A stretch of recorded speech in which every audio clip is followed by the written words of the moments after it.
মা আমেনায় স্বপ্নে দেখেন গর্বে তাহার নূর। মা আমেনায় স্বপ্নে দেখেন গর্বে তাহার নূর।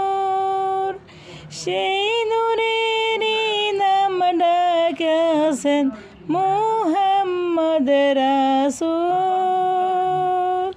সেই নূরেরই নাম ডেকেছেন মুহাম্মদ রাসূল। নবীজি আমার আল্লাহ আল্লাহ আল্লাহু লা ইলাহা ইল্লাহু।